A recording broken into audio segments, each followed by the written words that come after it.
Hola, ¿qué tal? Te saluda José Luis y te doy la bienvenida a este segundo capítulo del curso, donde te voy a enseñar lo necesario sobre el uso del servidor de base de datos, SQL Server, que es donde vamos a almacenar nuestra base de datos, la cual posteriormente, en el tercer capítulo, estaremos enlazando a nuestra aplicación de escritorio Sistema Enlace.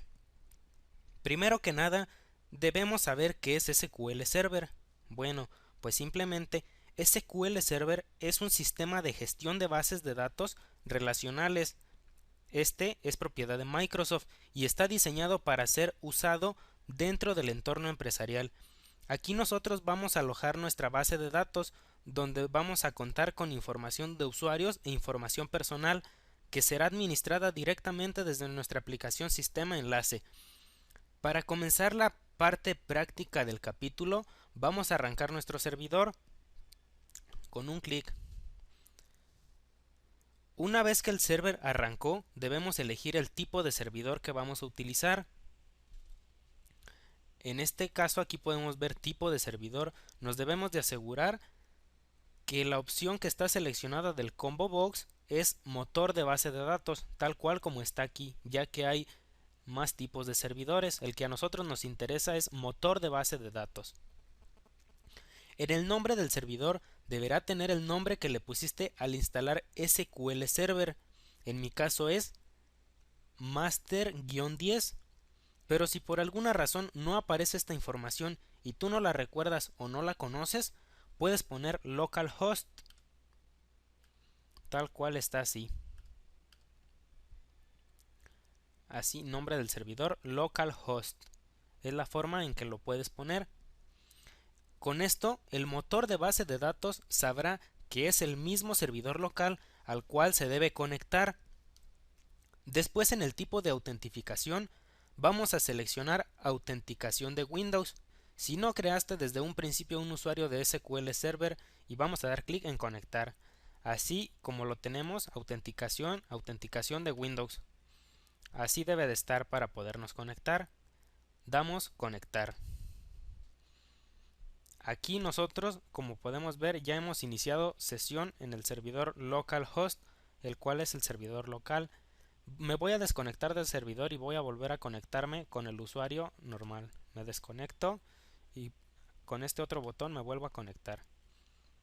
Voy a seleccionar mi usuario, el por defecto con su nombre, que es Master10. Le voy a volver a dar a conectar y ahora aquí ya me identifica que es Master-10 el tipo de servidor al cual se está conectando. Sin embargo, pudiste haber creado también un usuario de SQL Server con su respectiva contraseña al instalar el servidor. Cuando pusiste la instancia, la pudiste haber creado con un nombre de usuario y con una contraseña. Si ese fue el caso, debes cambiar el método de autenticación del servidor por... Vamos a desconectarlo una vez más. El que vamos a cambiar es este método de autenticación. Voy a dejar el nombre del servidor y tipo de servidor igual. Lo vamos a cambiar por autenticación de SQL Server.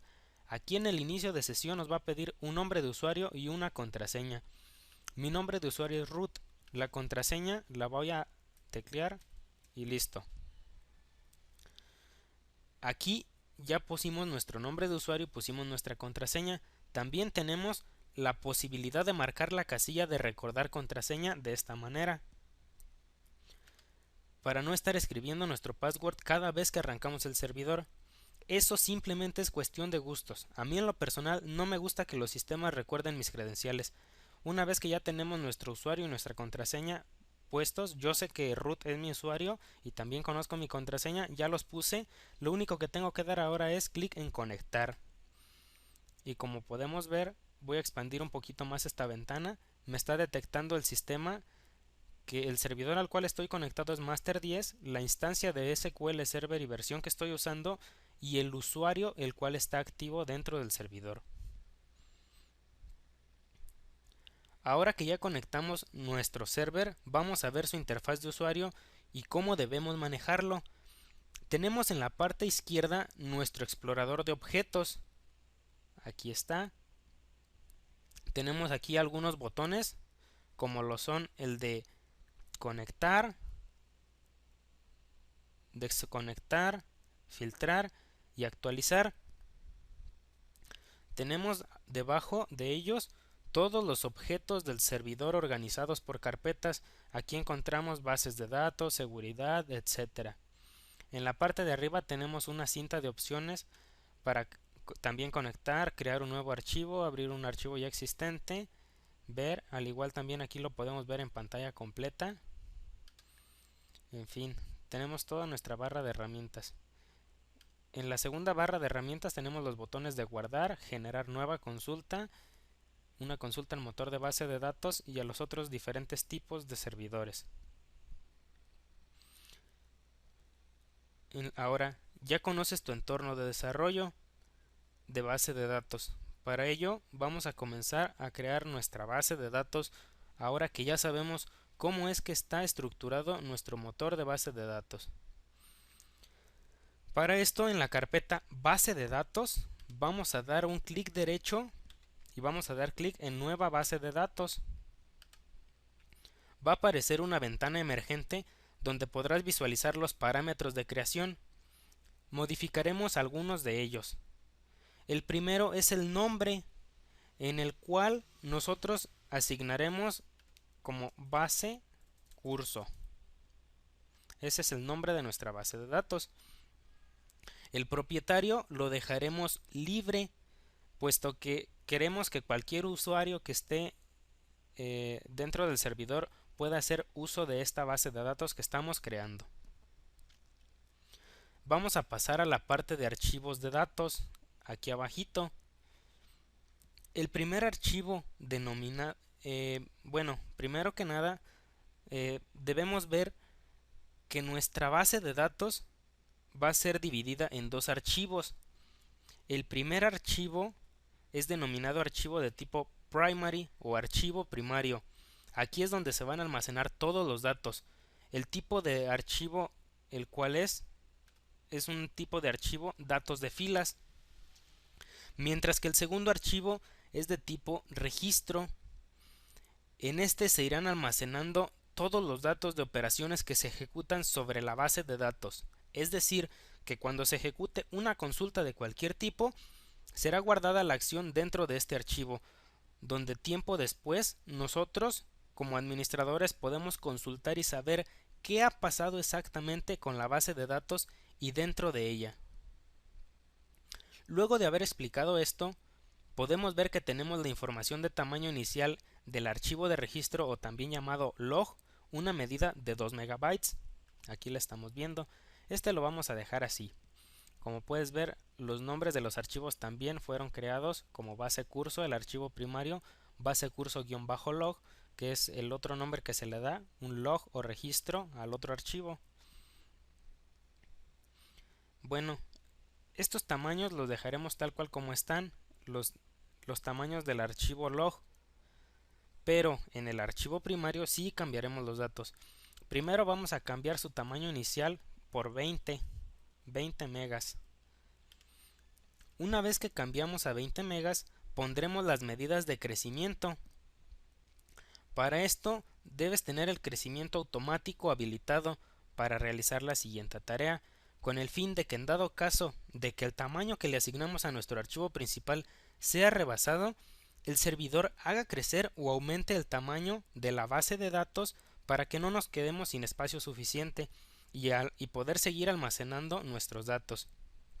No debe estar así de esta forma, lo debemos tener habilitado con esta palomita chequeada, con este checkbox activo. En el tamaño máximo lo dejaremos como ilimitado, en este tamaño máximo del archivo, ahí lo vamos a dejar ilimitado.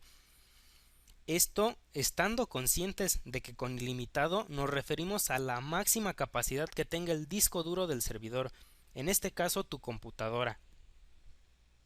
Lo que más soporte en espacio, claro está. Y el crecimiento de archivos lo pondremos en porcentaje. Aquí en crecimiento de archivos cambiamos a porcentaje, ya que es mejor opción, porque cada vez que la base de datos ejecuta una tarea de crecimiento, los recursos del servidor se ven afectados en tiempo de respuesta. Esto quiere decir que si un usuario está trabajando en tu aplicación y la base de datos se queda con poco espacio o se termina el mismo, el servidor tendrá que ejecutar una tarea de crecimiento, tiempo en el cual la velocidad de respuesta de la aplicación que tú desarrollaste se va a ver afectado en gran medida por esta tarea. Así que mientras menos tareas de crecimiento tengamos, será mejor. Con ello nos aseguramos de una mejor funcionalidad. Para eso debemos usar el crecimiento en porcentaje, ya que así le diremos al servidor que cada vez que se quede sin espacio el archivo de base de datos crezca en un no 10 sino 35% de su tamaño. Así la segunda vez que crezca, crecerá nuevamente, pero ahora tomando en cuenta el nuevo tamaño que actualmente tiene, y así sucesivamente irá pasando. Vamos a darle clic en aceptar y ya hemos terminado de configurar esta parte de la creación de la base de datos. Ahora en esta parte de la izquierda tenemos algunas opciones más, las cuales no es necesario que para el nivel que vamos a estar trabajando en este curso y el uso que le vamos a dar a la base de datos le cambies. Es simplemente para que sepas que existen estas otras opciones y seas consciente de que tal vez las puedas utilizar en algún momento. Como ya tenemos todo listo, nada más vamos a dar clic en aceptar y nuestra base de datos será creada automáticamente. Ahora que nuestra base de datos ya se creó de forma correcta, lo que vamos a hacer es desplegar la carpeta base de datos dándole clic a este símbolo de más. Se nos despliega la carpeta de base de datos. Ahora ya creamos la base de datos. Bueno, ahora es el momento de agregar las tablas. Para ello vamos a ver un diagrama relacional de nuestra base de datos que va a utilizarse en el curso para después implementar este modelo conceptual que yo ya hice y convertí a un modelo relacional para implementarlo aquí dentro del servidor. Entonces vamos a ver cómo está conformado.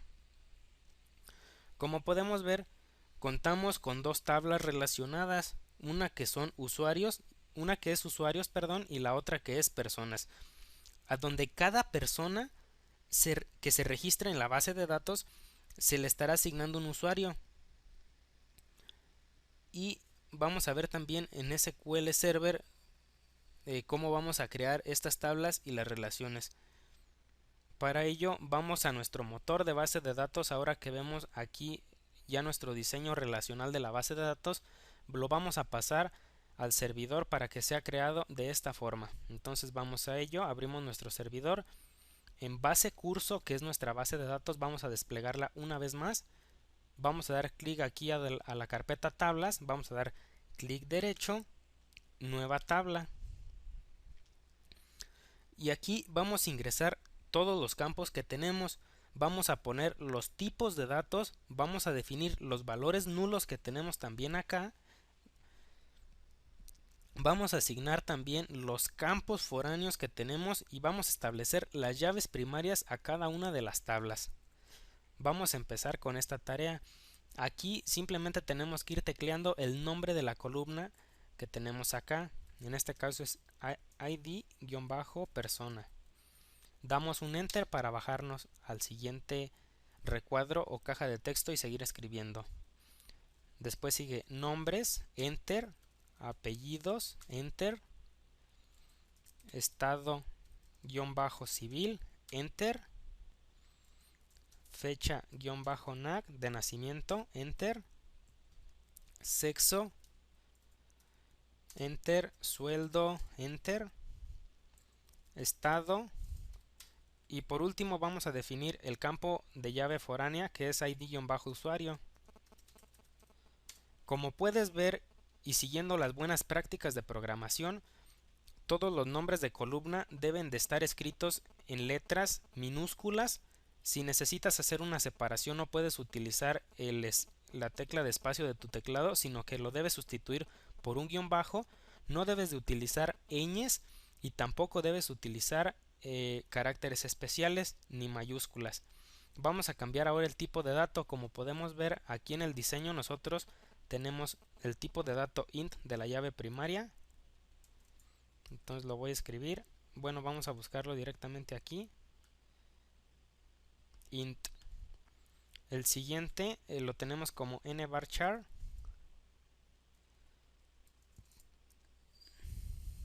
Vamos a buscarlo también. nvarchar 50. Ay, aquí se movió. nvarchar 50. Y vamos a establecer el mismo. Aquí lo que hice fue dar control C y aquí voy a dar control V, control V, control V para estarlo pegando. Igual en ID usuario voy a escribir int. Bueno, vemos que nos está dando problemas la escritura, así que vamos a tomarlo directamente aquí desde el combo. Int. Como podemos ver, ningún campo va a permitir valores nulos, entonces estos los vamos a quitar. Cada uno así debe de quedar. Ahora ya nuestra tabla está casi completa. Vamos a establecer la llave primaria. Para eso vamos a seleccionar la fila donde está nuestro campo que vamos a establecer llave primaria y podemos darle clic aquí, establecer llave primaria, para que se nos asigne a ese campo. Ahora, dentro de la clave o la llave primaria vamos a establecer una propiedad llamada especificación de identidad, con la cual vamos a establecer un valor, vamos a establecer su valor en sí. El incremento de la identidad lo vamos a poner en 1 y vamos a poner su inicialización de la identidad también en 1. Entonces es importante que tengamos seleccionado este campo y dentro de las propiedades de columna buscar especificación de identidad. Aquí lo tenemos, especificación de identidad. El valor está en no, vamos a desplegarlo desde aquí. Vamos a cambiar la identidad y vamos a ponerle que es un valor de sí. El incremento de la identidad lo dejamos en 1 y la inicialización también. Esto es, recuerda, únicamente en nuestra llave primaria. Con esto hacemos que este campo de la llave primaria sea automático, se llene solo y no se repita ningún valor, que es un principio en las bases de datos relacionales, quizás el más importante. Una vez que tenemos hecho esto, vamos a guardar la tabla, así que para ello vamos a dar clic derecho aquí, guardar table 1, vamos a cambiar su nombre a personas y listo. La segunda tabla, vamos a ver ahora aquí cómo es que nos quedó. Vamos a abrir la carpeta tablas y ya la podemos visualizar aquí. Vamos a crear la segunda tabla de forma rápida. El procedimiento es el mismo. ID-usuario, nombre y contraseña. Recuerda que no podemos utilizar las letras ñ ni espacios y no debemos escribir en mayúscula. Vamos a hacer lo mismo, lo vamos a poner de tipo entero. La llave primaria la vamos a poner de tipo entero aquí. No va a permitir valores nulos. A otra forma de establecer como llave primaria es darle clic derecho aquí y darle establecer clave primaria. El nombre de usuario lo vamos a poner como nvarchar50 y la contraseña también nvarchar50. Vamos a dar a despalomear estas y vamos a asignarle también la especificación de identidad en sí a esta llave primaria para que se nos esté ejecutando automáticamente el incremento, se llene solo y no tengamos los datos repetidos. Ahora que ya lo hicimos, igual lo vamos a guardar table 1, borramos el nombre y le vamos a poner usuarios. Listo. Ahora supongamos en este momento que vamos a agregar un campo extra. Bueno, como podemos ver aquí en tablas ya no nos apareció la tabla de usuarios, más sin embargo ya la creamos. Cuando pase esto, puedes dar clic directamente aquí y después darle a este botón actualizar para que nos actualice los objetos que se fueron creando, o tomar directamente acá el servidor entero y darle clic en actualizar. De esta forma nos actualiza todos los objetos de todas las carpetas. Bueno, ya creamos nuestras dos tablas, pero tal vez más adelante puedas llegar a tener algún problema con tu motor de base de datos en cuestión a rediseñar tablas. Supongamos que en este momento vamos a agregar un campo extra. Para esto vamos a modificar el diseño de la tabla usuarios. Así que voy a dar clic derecho a usuarios y ver vista diseño. Como dijimos, hay que suponer que agregamos un campo nuevo con el nombre hola de tipo nchar y que no permita valores nulos. Vamos a guardarlo y como podemos ver se nos dice: no se permite guardar los cambios. Los cambios que ha realizado requieren que se quiten y vuelvan a crear las siguientes tablas usuarios. Quizá ha realizado cambios en una tabla que se pueden volver a crear o habilitado la opción impedir guardar cambios que requieran volver a crear dichas tablas. Bueno, pues recordemos que nosotros somos los programadores y debemos poder manipular todo a nuestra conveniencia, así que esto no debe de ser ningún problema para nosotros. Vamos a hacer que haga lo que nosotros necesitamos y no lo que a él le plazca o quiera. Para esto vamos a ir aquí a herramientas, opciones, diseñadores, y vamos a quitar esta marcación de aquí que dice impedir guardar cambios que requieran volver a crear tablas, y vamos a dar clic en aceptar. Con esto nuestro caso debe de quedar solucionado. Intentamos cambiar el tipo de dato a numérico, intentamos guardar y como podemos ver ya no nos dio ningún problema. Ahora podemos poner también que sí permita valores nulos, guardamos y como estamos viendo ya no nos arrojó ningún problema. Ya podemos hacer nosotros lo que nos plazca sobre nuestras tablas. Esto como programadores lo debes de tener bien claro. Tú eres el programador y debes hacer que la máquina haga lo que tú dices, no lo que ella quiera. Tenlo mucho en cuenta para que crees tus proyectos y sean buenos proyectos. Como este campo no nos sirve, vamos a eliminarlo dándole clic derecho y eliminar columna. Guardemos nuestra tabla y la dejamos tal cual como estaba y como la necesitábamos. Ya tenemos ahora sí nuestras dos tablas correctamente diseñadas y creadas. Toca hacer un paso muy importante que es generar la relación entre las dos tablas, aquí como la tenemos. Esto lo vamos a hacer aquí en el servidor. Una vez que hagamos la relación entre las dos tablas, vamos a crear de paso ya el modelo relacional, para con ello terminar todas las tareas referentes a lo que es la base de datos y el servidor como tal. Claro está que vamos a insertar algunos registros en la tabla usuarios para que nuestro sistema enlaces se encargue de buscar dicho usuario en la base de datos y verifique si los datos o las credenciales son correctos, para posteriormente nos pueda dar acceso al sistema. Continuando con la actividad de este capítulo, vamos a dar clic derecho en la carpeta diagramas de base de datos. Vamos a plegar nuevamente para que no nos estorbe.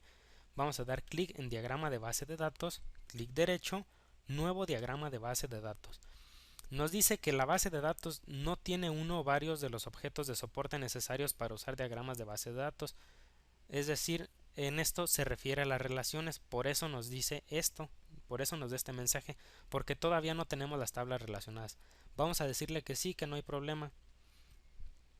Ahora, una vez que tenemos ya esto, tenemos que seleccionar las dos tablas de esta forma, clic y clic, o seleccionándolas dejando el clic presionado y seleccionándolas a las dos. Vamos a darle clic en agregar para poder verlas en nuestro diseñador y vamos a cerrar esto. Ahora lo que vamos a hacer es que con el mouse la llave primaria la vamos a arrastrar de la tabla donde está la llave primaria, que es esta, al campo de llave foránea y la vamos a soltar exactamente encima del campo foráneo para que la relación se cree. Después vamos a revisar que los datos que nos muestre el asistente sean correctos y vamos a verificarlos. Entonces vamos a dar clic aquí, vamos a dar un clic, pero lo vamos a mantener esta vez y vemos que nos aparece un simbolito o un icono de más. Entonces eso quiere decir que ya lo podemos arrastrar. Vamos a arrastrar nuestro mouse y vamos a soltar exactamente encima del campo foráneo en la tabla a la cual vamos a hacer la relación. Soltamos clic y vamos a verificar que estos datos sean correctos. Nos da un nombre de relación para identificarla, que es fk-personas usuarios. Eso está bien. Tabla de la clave principal. Nuestra clave principal está en usuarios, se llama ID usuarios. Nuestra tabla de clave externa o llave foránea se llama personas y el campo foráneo se llama ID usuario. Como podemos ver, están correctos. Vamos a dar clic en aceptar. Y ahora en el diseñador, en este nuevo diseñador que tenemos, vamos a hacer el cambio de la opción especificación de insert and update. Vamos a cambiar la opción de sin acción a cascada. Aquí en diseñador de base de datos, especificación de insert and update, vamos a plegarlo y nos dice regla de actualización y regla de eliminación. Las tenemos sin acción, hay que cambiarlo a cascada y esta de eliminación también a cascada. Debemos tener actualización y eliminación en cascada. Esto con el fin de que los registros que se modifiquen o inserten en cualquier tabla se hagan en forma de cascada, es decir, que se vayan afectando a las dos tablas por igual. Vamos a dar clic en aceptar. Una vez que verificamos lo demás, comprobar datos existentes, sí, las especificaciones listos, exigir replicación, exigir restricciones, el nombre de la identidad, listo, ya está todo completamente configurado correctamente. Ahora ya nada más vamos a dar clic en aceptar y como podemos ver, nuestra relación ya se creó de forma satisfactoria. Ya nada más dimos el diseño a lo que es la relación para que se vea bonita. Y ahora ya lo único que tenemos que hacer es guardar este modelo relacional porque nuestra relación como tal ya se creó y este lo podemos utilizar al mismo tiempo como diagrama relacional, perdón. Entonces para guardarlo hay que dar clic aquí, clic derecho, guardar diagram y vamos a ponerle diagrama-oficial. Damos enter. Nos da un aviso sobre las tablas que se van a guardar en la base de datos, que son usuarios y personas, las cuales se ven involucradas aquí en el diagrama. Aquí nos advierte sobre las tablas que van a ser afectadas. Vamos a darle clic en sí y se va a guardar correctamente nuestro diagrama. Vamos a ver si sí se guardó aquí. Desplegamos y ahí lo vemos. Damos doble clic para abrirlo y ahí está. Vamos a volver a plegar esto. Bueno, con esto ya tenemos la base de datos casi completa. Lo último que nos falta es insertar los usuarios. Las personas las vamos a insertar luego, pero desde la interfaz de nuestro programa Sistema Enlace. Para esto vamos a darle clic aquí en Tablas, clic en Usuarios, clic derecho y editar las primeras 200 filas para poder ingresar registros. En el nombre vamos a poner administrador con una contraseña de 1, 2, 3, 4. Vamos a dar un enter. Nos cambiamos a nombre. Le vamos a poner cliente. Le damos clic aquí a contraseña. Le ponemos ASDF. Damos enter para que se guarde. Como puedes ver, el ID del usuario, el sistema o el motor de base de datos nos lo va asignando automáticamente y es autonumérico para que no se vaya a repetir ningún ID. Ahora el último nombre vamos a ponerle como tal usuario y en la contraseña AS12. Damos enter para guardar y listo. Con esto quedan nuestros 3 registros en la base de datos correctamente insertados. Para asegurarnos de ello, damos otra vez clic en la tabla usuarios, luego clic derecho, seleccionar las primeras 1000 filas para hacer una consulta de extracción de datos.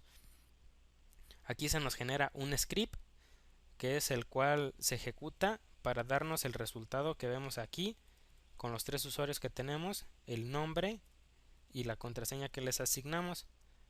Listo, esto sería ya nuestra base de datos ahora sí completamente creada. Como tenemos ya la base de datos completa, en el material del curso podrás encontrar un archivo de backup que es este archivo basecurso.back. Es un archivo de backup está completo, tiene toda la creación de la base de datos que estuviste viendo en este momento, el cual tú puedes restaurar en el servidor para que así tengas el respaldo de esta base de datos, la cual viste creada y terminada en este mismo capítulo. Esto es por si no quieres hacer todo el procedimiento o si tuviste algún error por algún motivo, razón o circunstancia no pudiste crear correctamente la base de datos que aquí te enseñé. Quiero que restaures este archivo de la siguiente forma para que puedas seguir el curso correctamente y no te quedes atrás. Voy a eliminar esta base de datos para restaurarla próximamente.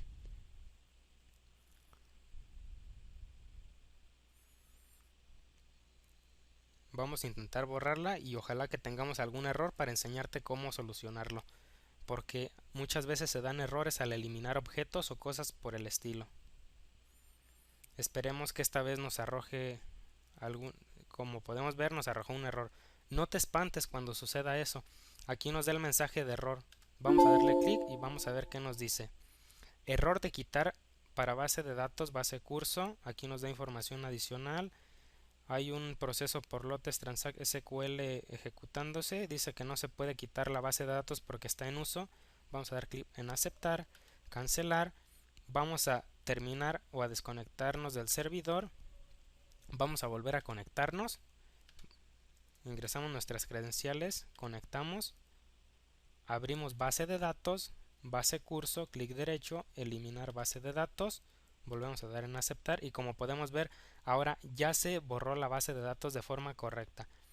Vamos a actualizar todo para que veas que es verdad. Aquí está base de datos, ya no nos aparece. Ahora vamos a hacer la restauración de este archivo de backup. Para ello vamos a ir a disco local C, archivos de programa. Aquí vamos a buscar Microsoft SQL Server, que es este. Vamos a ubicar la última instancia, la última carpeta, esta otra carpeta dentro MSSQL, ¿no? Y vamos a ver aquí la carpeta backup de copias de restauración. Como puedes ver, yo tengo una copia de seguridad de una base de datos que ya había creado. Debemos de tener abierta esta carpeta. Vamos a nuestro archivo de recuperación, lo vamos a copiar. Lo vamos a copiar dentro de esa carpeta backup, pegar, y ya que lo tenemos ahí podemos cerrar esto y ahora sí vamos a trabajar directamente en el servidor. Entonces vamos a dar clic aquí en base de datos, clic derecho y restaurar base de datos. Aquí vamos a restaurar la base de datos desde un dispositivo que es el disco duro. Seleccionamos dispositivo, damos clic aquí en estos tres puntitos. El tipo de medio de la copia de seguridad es un archivo, por lo tanto hay que agregar ese archivo, clic. Aquí ya nos aparece la carpeta backup a la cual nosotros accedimos hace un momento y pegamos nuestra copia de seguridad, la cual es basecurso.back. Damos clic en aceptar una vez que la seleccionamos. Aquí vemos que ya sabe dónde va a tomar, de dónde va a tomar ese archivo. Damos en aceptar. Como puedes ver, SQL Server se pone a analizar la copia de seguridad, nos dice el tipo de componente, el servidor, la base de datos, la posición, algunos LSN, puntos de comprobación, fechas de inicio, de finalización, el nombre de usuario y si tiene expiración. Detecta todos los datos de la base de datos que contiene ese archivo de recuperación. Entonces ya nada más queda darle clic en aceptar. Esperamos a que se complete la tarea y nos dice la base de datos, base curso se restauró correctamente. Damos clic en aceptar, damos clic en el servidor, actualizar, buscamos dentro de base de datos y vemos que ahí ya está base curso.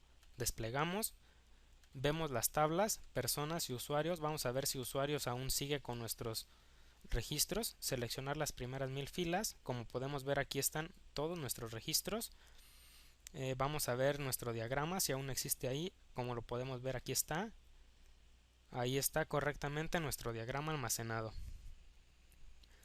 Bueno, pues esto fue todo lo que debías saber en este capítulo. Vamos a desconectarnos del servidor.